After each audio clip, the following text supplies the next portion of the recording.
28 दिसंबर 1885 वो दिन जब देश की सबसे बड़ी पार्टी कांग्रेस का जन्म हुआ।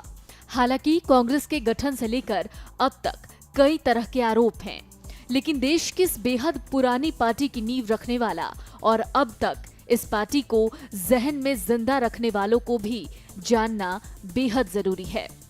कांग्रेस, जिसका चुनाव चिन्ह आप हाथ के तौर पर देखते हैं, शायद आपको ये पता ना हो कि इससे पहले कांग्रेस का चिन्ह गाय बछड़ा हुआ करता था।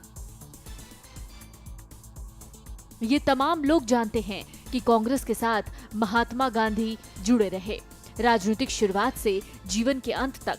लेकिन महात्मा गांधी के अलावा भी कई ऐसे नामचीन लोग थे जिन्होंने कांग्रेस पार्टी के गठन में भरपूर सहयोग किया। कांग्रेस की स्थापना साल 1885 में की गई।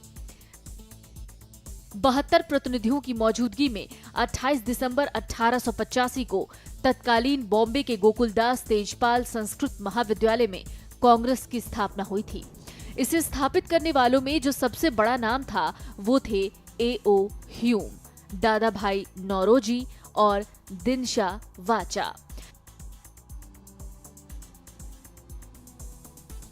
किताबों में अक्सर आपने A.O. ह्यूम के बारे में पढ़ा होगा।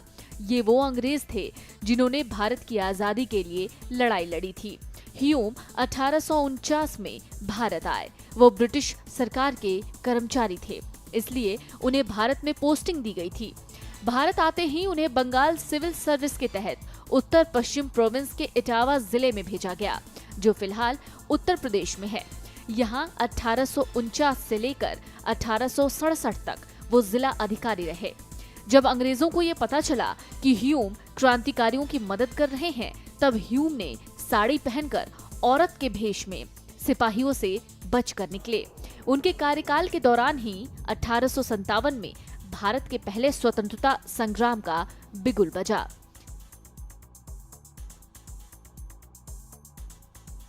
स्वतंत्रता संग्राम की नींव रखने वाले दादा भाई नौरोजी ने कांग्रेस की स्थापना में अहम भूमिका निभाई थी। इस दौरान कांग्रेस में दो दल हुआ करते थे, जिन्हें गरम दल और नरम दल के नाम से जाना जाता था। दोनों दलों में अध्यक्ष पद के लिए घमासान मचा था, जिसकी सुलह के लिए दादा भाई नौरोजी 71 वर्ष की आयु में कांग्रेस के तीसरी बार अध्यक्ष बने।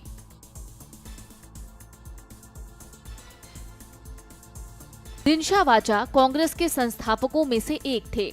दिनशा वाचा आर्थिक और वित्तीय मामलों के विशेषज्ञ थे।